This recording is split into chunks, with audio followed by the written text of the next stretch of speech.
आइए जानते हैं कैसा रहेगा साल 2025 लियो लग्न या राशि के लोगों के लिए।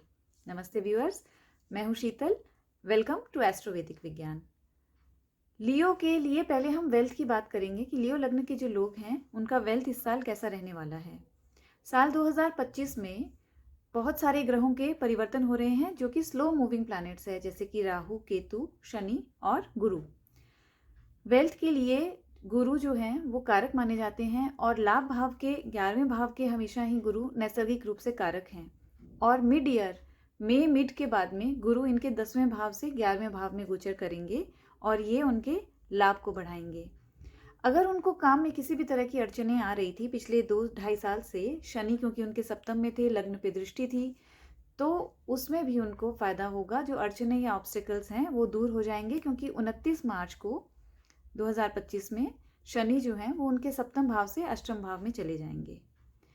शुक्र जो कि अपने आप में धन के कारक हैं वो भी अष्टम में आएंगे और वो एग्जॉल्ट होंगे, उस राशि में वो एग्जॉल्टेशन में आ जाएंगे। तो नैसर्गिक रूप से सडन गेन्स, इनहेरिटेंस का कोई फायदा, कोई गुप्त धन, ऐसे लोग जो ऑकल्ट में हैं, क्योंकि गुरु भी आपके पंचम और अष्टम के स्वामी हैं और 11वें भाव में जा रहे हैं, यानी कि रिसर्च, डीप रिसर्च या कोई हिडन इनकम, या फिर आपको ऑकल्ट या एस्ट्रोलॉजी में जो लोग हैं उन्हें भी इस चीज़ से बहुत फायदा होगा। बात करते हैं राहु और केतु की। मिड ईयर के बाद में राहु आपके सप्तम भाव में आ जाएंगे, एक्सपेंशन के कारक हैं और अगर आप बिजनेस में हैं तो ये आपको बहुत नेम, फेम और वेल्थ देंगे और आपका हो सकता है कोई फॉरेन कनेक्शन बने, आपके बिजनेस में कोई फॉरेन एलिमेंट ऐड हो जाए, ये भी एक पॉसिबिलिटी है। अब बात करेंगे हम हेल्थ के बारे में। हेल्थ को इस साल आपको बहुत ध्यान रखना है। हेल्थ के लिए आपको बिल्कुल इग्नोरेंस नहीं करनी है। मैं आपको कारण समझाती हूँ। मिड में के बाद से, यानी कि साल के जो पहले 4.5 महीने हैं, उसके बाद केतु आपके लग्न में आ जाएंगे। केतु अपने आप में रोग के कारक हैं। वो आपकी मेंटल हेल्थ, इमोशनल हेल्थ या फिजिकल हेल्थ, लग्न पे आते हैं तो कहीं ना कहीं इम्पैक्ट डालते हैं। और शनि भी आपके अष्टम भाव में आएंगे जहां पे एक 29 मार्च को सोलर एक्लिप्स हो रहा है, जिसके अंदर 5-6 ग्रहों की युति होगी और वहां पे वो एक्लिप्स होगा। अब क्योंकि ये सोलर एक्लिप्स है और क्योंकि सिंह लग्न के लोगों के लिए सूर्य उनका लग्नेश है, उनकी बॉडी का और उनकी जनरल हेल्थ का भी कारक है। सूर्य अपने आप में वैसे भी हम सब के लिए आत्मकारक है और इम्यूनिटी के कारक हैं। तो ऐसे में जब सूर्य पीड़ित होंगे, एक्लिप्स होता है जब भी सोलर एक्लिप्स, तो सूर्य उसमें राहु के द्वारा पीड़ित होते हैं। तो ऐसे में आपको हेल्थ की प्रॉब्लम्स आ सकती है। केतु के लग्न में होने के कारण ये भी हो सकता है कि आपको किसी तरह की चोट, इंजरी या सर्जरी का भी आपको पेन लेना पड़े, बिकॉज दैट्स ऑल्सो एक तरह से सर्जरी एक करेक्टिव मेजर है, बट हाँ, क्योंकि उसमें भी स्टिचेस होते हैं, ब्लड लॉस होता है, तो एक तरह से थोड़ा पेन है। तो इसलिए इन सब चीज़ों से आपको आप अपना चेकअप कराएं और डॉक्टर की सलाह के हिसाब से आप आगे का अपना ट्रीटमेंट लें। रैश ड्राइविंग से आपको बचना चाहिए, हड़बड़ी से आपको बचना चाहिए। केतु के पास सर नहीं है, it's all intuition and belief and faith, उस पर केतु काम करता है, तो हेडलेस है। कभी कभी जब लग्न में केतु जैसा प्लैनेट अगर नेटल चार्ट में भी है या ट्रांजिट में आ जाए, तो हमारा जो बिहेवियर है वो कभी कभी रैश हो जाता है। We do not think much, या हम कुछ और ही दुनिया में रहते हैं, कुछ और ही सोचते हैं।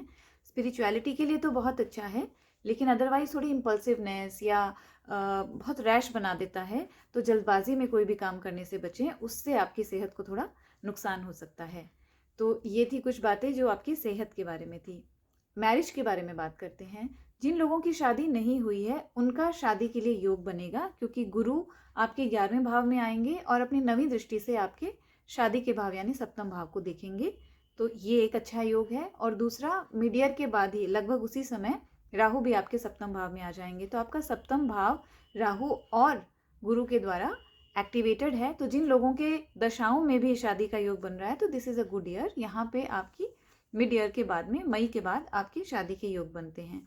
जो लोग ऑलरेडी शादीशुदा हैं वहाँ पे there is a word of caution, क्योंकि वहाँ पे राहु आ जाएंगे और गुरु केवल कुछ ही समय तक 11वें भाव में है, 4 महीने के बाद, क्योंकि वो अतिचारी जनरली 1 साल रहते हैं एक राशि में, पर इस बार उनकी स्पीड थोड़ी ज़्यादा रहेगी, तो आपके 12वें भाव में चले जाएंगे।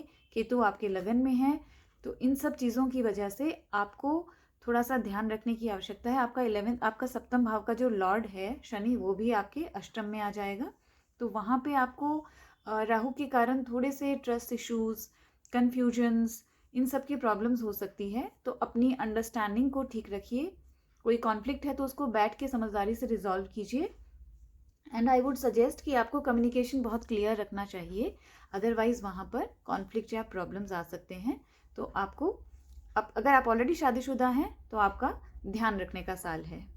अब बात करते हैं प्रोजनी, जो लोग बच्चे चाह रहे हैं या बच्चों की तैयारी में हैं, प्लानिंग कर रहे हैं, उनके लिए मिड ईयर के बाद में शनि की मार्च से ही शनि की 10वीं जो दृष्टि है वो उनके पंचम भाव में आ जाएगी।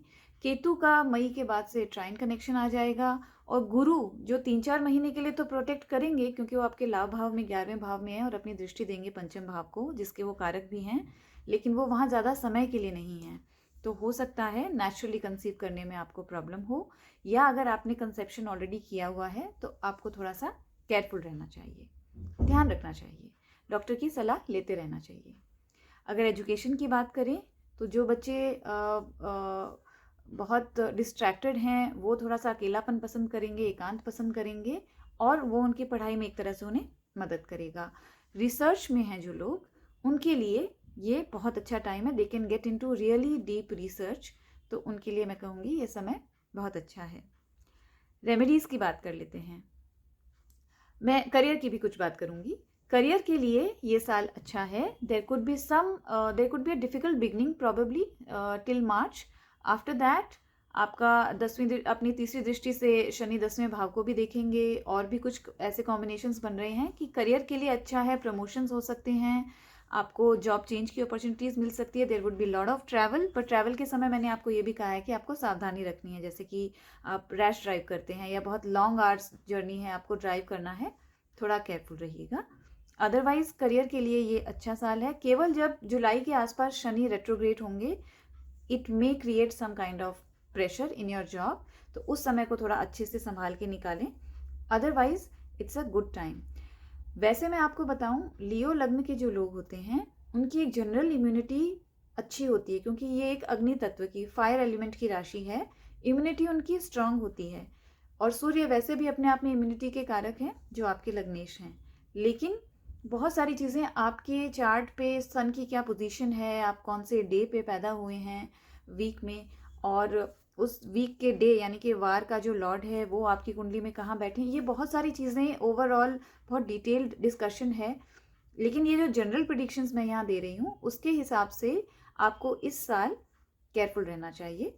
ये इतना ही मैं आपको कहूँगी। और अब हम कुछ रेमेडीज़ की बात करते हैं। सूर्य देव को रोज़ सुबह अगर आप जल अर्पण कर सकें, ऑफर कर सकें, ये बहुत अच्छा होगा। उसके अंदर आप थोड़ा सा गुड़ मिला सकते हैं और उसको सन गॉड को ऑफर करें। आदित्य हृदय स्तोत्र का पाठ कर सकते हैं, या फिर आप उसे चला लीजिए और सुन लीजिए, ये भी एक बहुत अच्छा उपाय है। मैं जनरल हेल्थ के लिए हमेशा कहती हूँ शिवलिंग पर दूध और जल का अभिषेक करना आपकी हेल्थ और वेल्थ दोनों के लिए बहुत अच्छा है। अपने बर्थडेज पे ये काम ज़रूर करना चाहिए। तो ये थी कुछ प्रेडिक्शंस मेरी तरफ से। मैं जल्दी ही मंथली प्रेडिक्शंस के भी वीडियो लेकर के आऊँगी, उसमें हम हर मंथ के बारे में डिटेल में डिस्कशन करेंगे। मैं मिलूंगी आपसे नेक्स्ट वीडियो में, तब तक टेक केयर।